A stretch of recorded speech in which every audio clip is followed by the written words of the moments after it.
right, good afternoon, everyone. Welcome to our May session of 30 Minutes of Excellence. We're glad to have you all here today. My name is Kim Meadows, and I am the Director of Training here at NADA. And if you haven't heard of our 30 Minutes of Excellence sessions before, these are 30-minute sessions that we do on the fourth Wednesday of every month. We bring subject matter experts. We bring in people who have best practices and promising practices throughout the country. We highlight different programs and different initiatives as well during our 30 minutes of excellence session. Today is no different. We are excited to have Brianna Morris. So Brianna is the director of youth initiatives and Brianna at the Jobs for American Graduates. And she's with the Indiana Department of Workforce Development. So I'm going to turn it over to Brianna for her session. I know it's going to be impactful. She's going to give you a lot of information. Just as a reminder, this will be recorded and you will be receiving the recording by the end of the week, and it'll be available on our NADA YouTube channel as well. So at this point, help me welcome our facilitator for our session, Brianna Morris. So Brianna, I'll turn it over to you. Well, thanks so much, Kim. And just a side note, hello to all my Indiana ringers who are on the call today. I've seen lots of familiar faces jumping in and joining the call. And of course, Michelle from our Indiana team for sort of setting this up, but also a big thanks to Kim, who really is, you all probably cannot imagine the amount of organization it takes to do what she does. And she really kept us on track here. So I just wanted to say I appreciate you, Kim, and it's been lovely to meet you today. So as Kim said, I'm going to do a little bit of chat about the Jobs for America's Graduates program. I'll talk probably a few minutes specifically about how it's implemented in Indiana. And I also want to make sure that I draw a lot of the parallels and connections to all things WIOA, because in Indiana, we also partially fund our JAG programs with WIOA funds. And so I certainly think that there's a lot of best practices that can be pulled from JAG that feed into highly effective WIOA programming. So just very quickly, the JAG Indiana program has been around since 2006, but if you are from another state, there have been JAG programs since 1980, which was the year that I was born. So they are 44 years strong, having been implemented very specifically at the beginning for dropout prevention. But as sort of, the educational outcomes and the landscape of education has changed over time, JAG has really morphed into a truly workforce preparation program. And in our state and in others, it perfectly aligns with a lot of the work-based learning and employability skills curriculums and requirements that are happening in the state's education system. The other item of note, too, is that really in every state, it takes a lot of governor support. And so leadership at that highest level to say, hey, somebody, whether it's a nonprofit or a state agency, needs to operate and run this program to, again, make sure that it's fully embedded in the education and workforce systems. So just very quickly, a little bit about our mission and vision. And this is sort of the national ideal, and it's really something we try to replicate here in Indiana. But obviously, the goal is to really make sure that all young people have skills and support to be successful. And so it's our goal and the goal of all of our staff to ensure that success is whatever successful goals are set for those youth. So it's not just the traditional view of everyone must go to college. We have students in the military, students who go into apprenticeship programs, but it's really that sort of wide variety of making sure that youth have a path and goals and steps to achieve all of those things.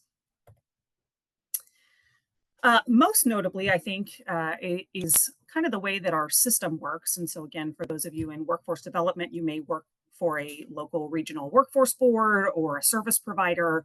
But JAG is really sort of a holistic level of partnership from across the board. And so we have influence from the JAG National Organization and a National Board of Directors, which also has like representation from state leads. So I serve as a state agency lead for all of the other 9 state agency JAG programs. And in Indiana, it's operated through the workforce development system. So again, as I said, when we first started, we were entirely funded through WIA dollars. That's how old we are. And so really that has sort of stuck throughout all of this time with other funding streams to sort of widen our approach and widen the number of and type of students that we can serve. But then certainly I think from our perspective as a state entity, the partnership with the workforce development boards and the service providers, who really are the direct instructors for the JAG classrooms and sort of the what I would consider to be the beating heart of what JAG does. That partnership is really key in our agency, and it's really incredibly important to my team to make sure that it's sort of a two-way relationship. So as not, state policy pushes down, which is sometimes a lot of our experience in state agencies.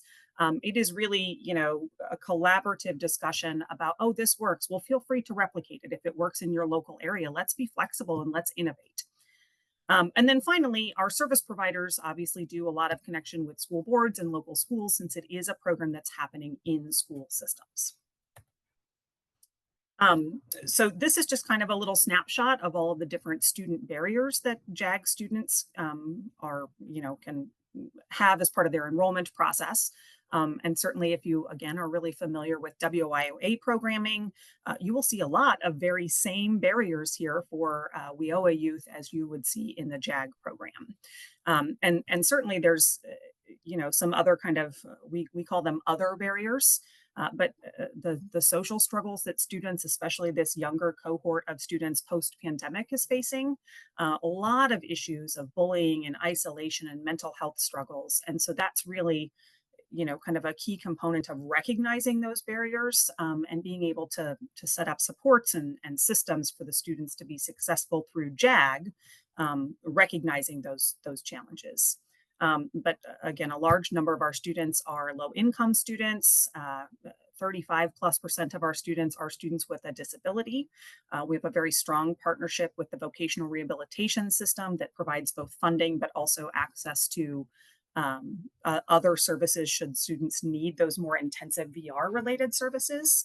But also for them, JAG is fulfilling some of their pre-employment transition requirements, job shadowing and again, career pathway planning.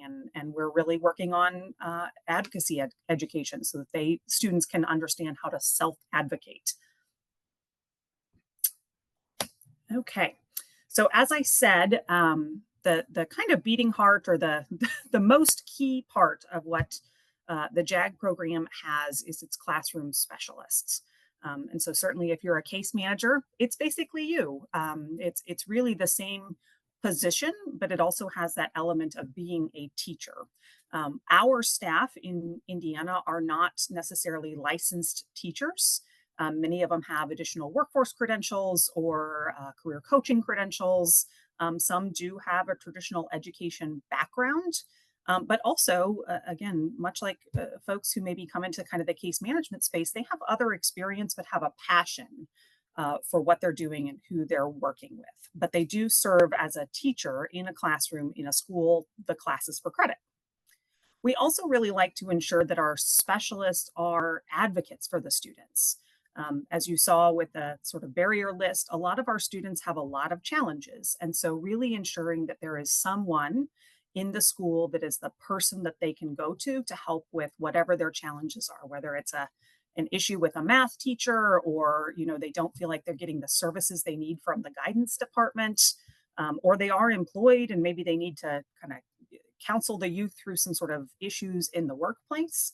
That specialist is really kind of that guiding force for them in school, someone that they can talk to anytime. And then again, the other part, and probably again, true for everybody who's in the workforce system, we're all here to be servant leaders. Like it is my goal every day to get up and give to someone else. That's why we do what we do. And so the specialists really have that same drive to provide that for their students, sometimes their students' friends, their parents, right? They're sort of being a connector to the workforce system for adults too.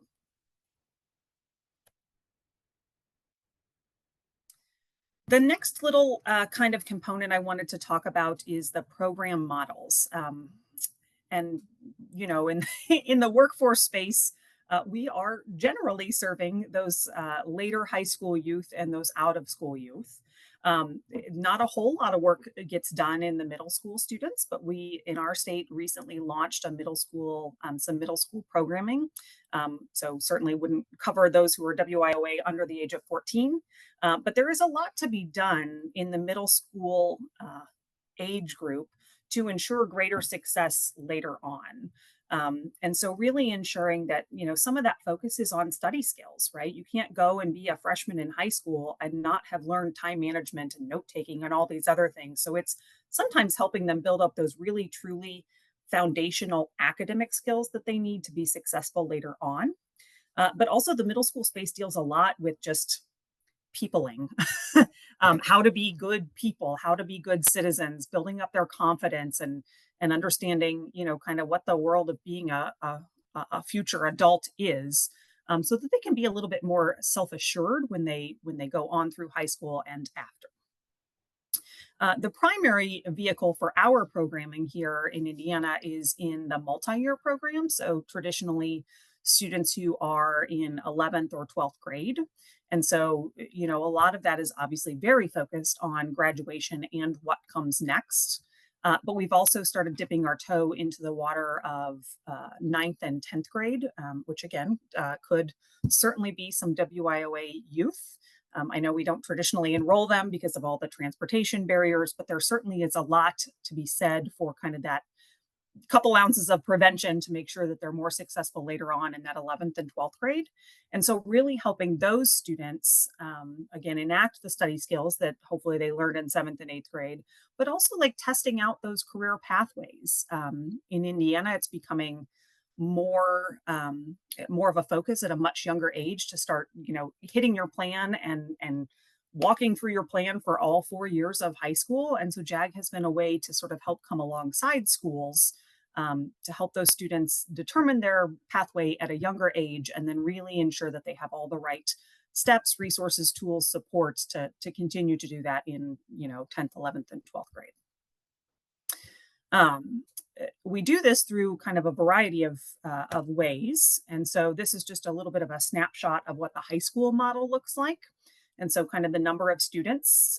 So we are teaching 40 to 55 kids. They're certainly not all in one class. It certainly works a little bit better if you've got small groups, which is certainly something that can be replicated in out of school kind of cohort models. You've got a few groups of people who can work together and they're learning in those small groups. Certainly can be a time saver, from a case manager standpoint, to not have to continuously do one-on-one individual services. But there is also a space for that in the JAG classroom where, a kid might be going through something really terrible at that time, and those services then transition to intensive and individualized services. So it's not all just about that class time. But they do receive course credit. They are learning these JAG national curriculums. There are 37 core competencies, but up to 88. And then most notably, I think, when it comes to curriculum and instruction for students, the JAG philosophy is really focused on introduction of the skill set, practice of the skill set, and then mastery of the skill set. And so, taking resumes, for example, right, the instruction really becomes, here is a resume. Then the practice is, let's build a resume for Superman or Spider-Man, right? What would his skills be? And like understanding how to put all those pieces together in kind of a fun and playful way. And then the mastery then becomes that process of, okay, here's my resume that I've made for myself as a student. And do I know how to update that as I get more jobs or as I learn more skills or as I achieve some other positions in, school leadership or something. So that's a skill that they will have until they're in their, 40s and 50s. That's something that they learn while they're in high school. Another key component of the JAG programming is the idea of belonging, and that sense of community and family that exists in JAG. And a lot of that happens through activities in our career association. So it's essentially a student government or a student leadership body, but specifically for JAG kids. If you remember from the barriers, we've got a lot of students who don't belong to anything. They may never have played sports. They may have been bullied, et cetera. And so the career association is really a way for them to take their community of just JAG kids and then plan projects, community service activities. So we've got students who are doing all manner of things throughout the year, some of which have become standard in a particular community where they do a 12 trees of Christmas every year for the last 15 years in Brazil, Indiana. Or students who are doing work with nursing homes, animal shelters, veterans service organizations. A lot of students are doing things just on the school campus. So if there's a grounds cleanup, that's a day and a thing that the students can plan. But it's really providing them then those kind of like micro opportunities within the career association to understand how to plan an event, how to contact sponsors, how to keep track of maybe funds that they might have raised for a particular project. So it's a bunch of those other sort of simple life skills, but they're learning it through doing and through giving in the career association. Couple of other things that are sort of core to the JAG programming, field trips. So having students go on college or industry tours, guest speakers, bringing those people into the classroom. I don't know about anybody else, but students can't take field trips every week in school because they have other things that they're supposed to be doing. So making sure that there is a platform for industry to come in and talk about their career journey so that our students can actually see themselves in whatever that future pathway may be. Lots of opportunities for job shadowing and, as I said earlier, work-based learning experiences. But then the connection to mentors, tutors, having even folks from our American Job Center come into the classroom to maybe be another voice to provide some of those lessons to students. So now that they also know there's another expert somewhere outside of school that they can go to and connect with.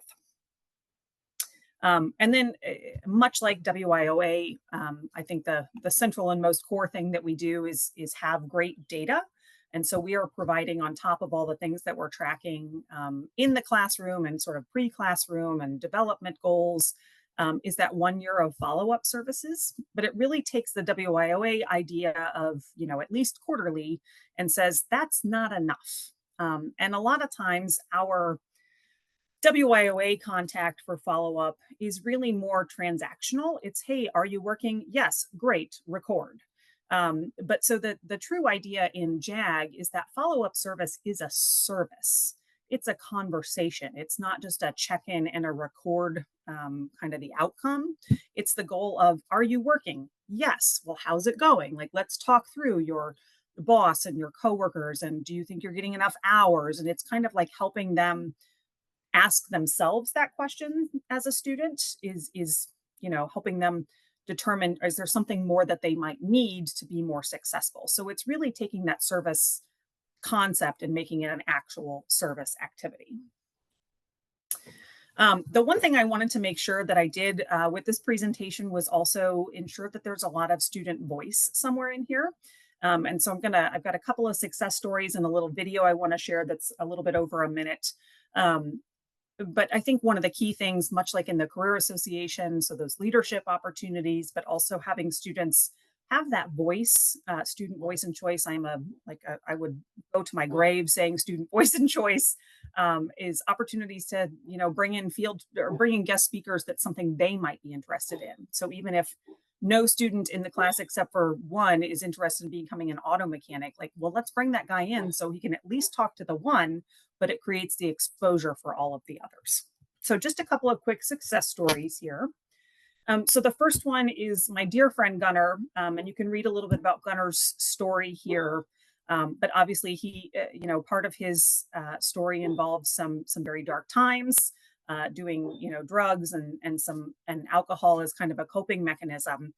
But the quote that we pulled out here is, JAG became my lifeline. And for a student who's sort of been through what he's been through, to really be able to credit a program and a person to doing that for him is incredible. He also was one of our student career association officers at the state level. And since he graduated recently, he and I have had several conversations because he is already on the road to starting a nonprofit organization that is really focused on universal design for events. So he saw kind of a need in the JAG space of making sure that events are accessible for people with disabilities. And that has become his kind of like new mission project. And so we're continuing to meet and brainstorm about ways that we can put together some like a framework of doing that and trying to introduce him to some of the key partners. But as you can see, I mean, he's 18, like literally has just graduated, I think in the last week, and he is going full tilt on his next plan. And it really is because of JAG. The next student story here is Micaiah. Micaiah is going to be our Student Career Association Officer President this upcoming school year. And again, this one little paragraph of her story is not the whole story, as you might imagine, but she had, again, much like many of our WIOA students, an incredibly traumatic upbringing. But she is so resilient. And really, again, credits a lot of her success in high school to her JAG specialist who became a coordinator. But she is incredible. I think made history in her school. She also just graduated from Warsaw in Indiana, made history in her school for graduating summa cum laude with her associate's degree, while also still working on her high school diploma. But no one had done that and had sort of met and achieved that level of academic preparedness, but she was not on that path until she came to JAG. And so, I mean, she just is an incredible student. I would take her with me everywhere I go if I could, because she nails it every time. She says all the things about what JAG really did for her. So a couple of little metrics, right? We've got the success stories and then we've got the successful outcomes. Again, certainly if you are a person who follows WIOA, there's a lot of parallels here in the outcomes that we are required to meet under the Department of Labor. And so you can really see again how JAG sort of aligns with that, but also how it knocks it out of the park. In a couple of those, very specifically employment is a huge one because our students are incredibly prepared for jobs.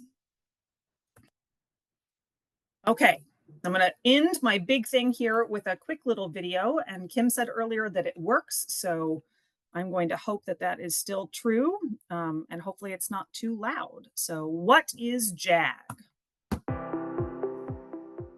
What is JAG? What is JAG? What is JAG? What is JAG? What is What is JAG? JAG? What is JAG? What is JAG? JAG is opportunities that I never got.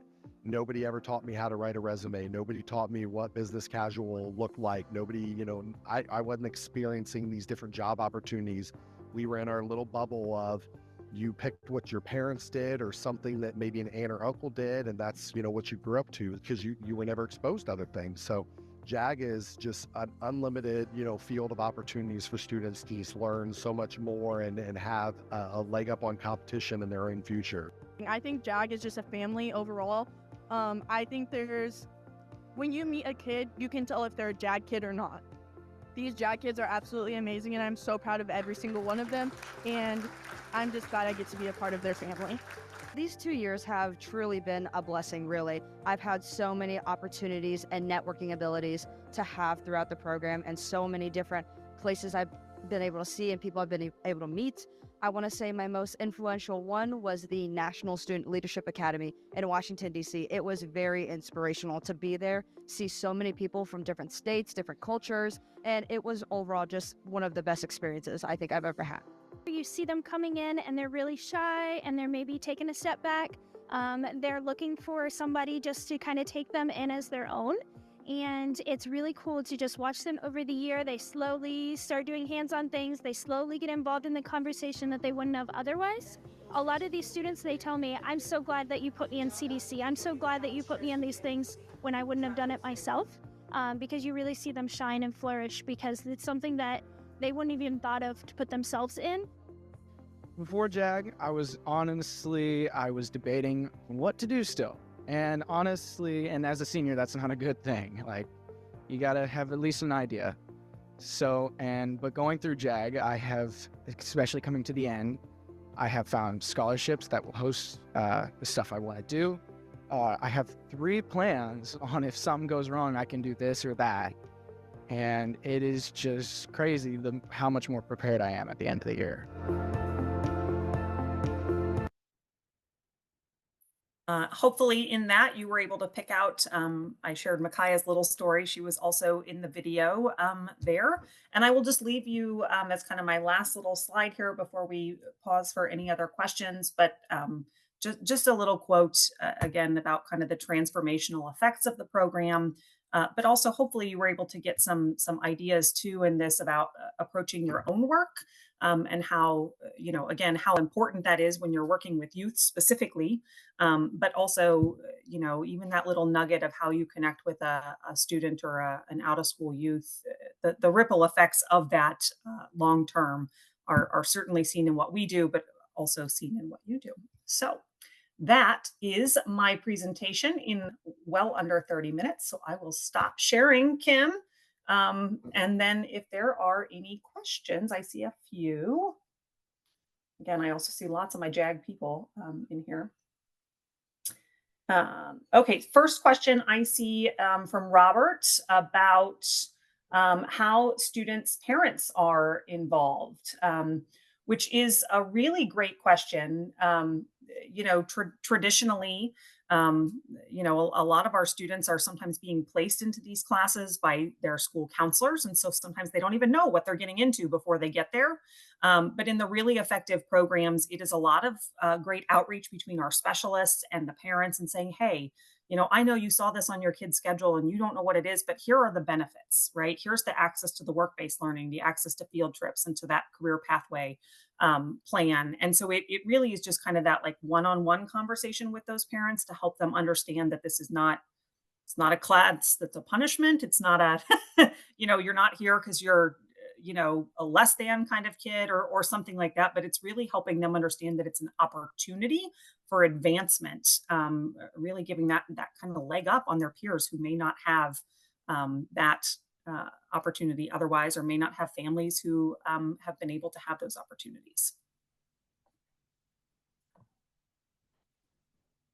Kim, did I miss any other ones? No, I don't think there were any other questions in the Okay. chat box. Art did say that they love seeing the realized growth from students, and it was some awesome success stories. So thank you for sharing that. Brianna, I did have a question, and I Mhm. apologize if you said this and I missed it, but to get into the JAG program, are there any eligibility criteria? I saw that you listed the barriers, but is it Mhm. a requirement for to get into the program? That's a great question. So it sometimes depends a little bit on funding stream. Obviously, if we're utilizing WIOA funds, we really want to make sure that the students are sort of low income and have all those other WIOA barriers. Again, for our students that might be funded with our vocational rehabilitation funds, it very specifically, they must have an IEP or a 504 plan verified by the school. But otherwise, the kind of goal of the program is to make sure that there are people in the school who are um, nominating the student, right? If it's a principal or a business teacher or an English teacher or something who's seen a student who might need a little bit of additional help, and then working with the guidance counselors to make sure that that happens. But also some of like the best JAG kids we have are kids who are like, oh my gosh, my friend is in this and it's so cool, right? They just want to be a part of something because they've seen the success in their friends. And so those are incredible opportunities where like the peer magic has worked across the board. But there are some eligibility requirements, and again, it kind of depends on funding streams. Couple of other questions. Devin says, can you speak to what differences, if any, you've seen in outcomes of the participants based on program models? So most interestingly, Devin, there really aren't any differences. We tend to look a lot at demographic differences. Our programs are a variety of students, boys and girls, non-binary students. I mean, it's kind of, we will enroll any kind of kid.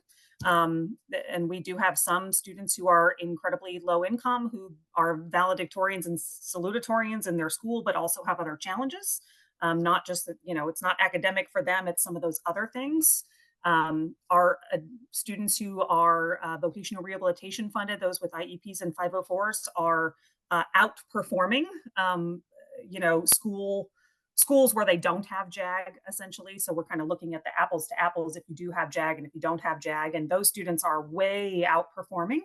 I think the same is true across the board for our minority students. I mean, in some of our schools that are 100% African American students, it's 100% JAG graduation rate, and that is not true of the rest of their peers in those schools. So it really is, it's the programming and it's the person teaching it who kind of sees what are all the things we need to triage for that student. And also to Latoya's question, the answer is yes, you could do JAG and pre-ETS at the same time. That is an easy thing. Sabra I think the metrics will come in because they're in that slide deck, they'll come in the deck to you on Friday. But they are generically graduation rate, employment, full-time employment, post-secondary education. So that could be credentials, it could be 2-year, 4-year. There's military options as well, or a combination of all those things. And then I love this question, and Kim, feel free to cut me off if I need to get the little. No, you're good. Laura's question: how involved are the employers with future employment for those that have completed the JAG program? Great question, and I probably could even pitch to some of my friends from Indiana who are on the call who may be even better at speaking to that than I am. But that connection piece, I think, between working with like our staff and saying, hey, here are these kids who really get it, right? They have that work ethic and they understand how important it is to show up on time. So they really understand all those professional level skills. Hey, employer X, so Honda Manufacturing, or I mean, whatever the case is, would you be willing to talk to these kids? Would you be willing to interview them? Can you host them? And then can you hire them? And in fact, I was at a meeting the other day, and the gentleman from Jasper Engines, which is a pretty large, manufacturing company here in Southern Indiana, has hired 50 kids. So it's certainly not all, but they have just one small little community, and they've hired 50 JAG students over the course of the last couple of years. So there is a lot of buy-in from employers, including small businesses too. The key is making sure that there's a match between student interest and work-based learning or other job placement, because placing a kid in a job they don't want to do is a surefire way to have them quit immediately. So some of that exposure and helping them see all the opportunities is really key. Let's see here. I think there's one more question Okay. from Art, and Art asks, are there shared funding sources between workforce, schools, VR? Like, what's that funding structure look like? Yep, great question. In our state, currently, we have, at the state level, I think there are 4 different funding streams. So we use WIOA, we use the VR pre-employment transition services dollars. We have some limited state funding, so a state appropriation. And then we also use some TNF dollars. That was kind of our newest funding stream. We are working towards school contributions, which I'm sure in other places is as hard as it is in Indiana, because school budgets are very tight. We just did a whole bunch of other things like property tax, and it's going to cause some ripples. But I mean, that investment from schools, whether it's utilizing their title dollars or some other funds, is key to helping ensure that there's some buy-in and some championship of the program in a school. But I know in lots of other JAG states, they are also funded very similarly with philanthropic dollars or, employer contributions. It really, that sort of blending and braiding of all the different funding streams is what makes it successful, because then it creates different opportunities to fund work-based learning with this pot of funding, or again, VR funding to help us really provide some more intensive level services for the students with disabilities that they may not otherwise receive in school. So there are lots of different models for how to utilize those funds. Awesome. Well, Brianna, thank you so much for taking the time out of your day to be with us here today, and just share information on jobs for American grads and all of the wonderful, wonderful work you're doing. Thank you all for being here with us on our May edition of 30 Minutes of Excellence. Again, you will get this recording along with the presentation. You'll get that in your emails by the end of the week. So I hope you all enjoy the rest of your Wednesday, and I look forward to seeing you all very soon.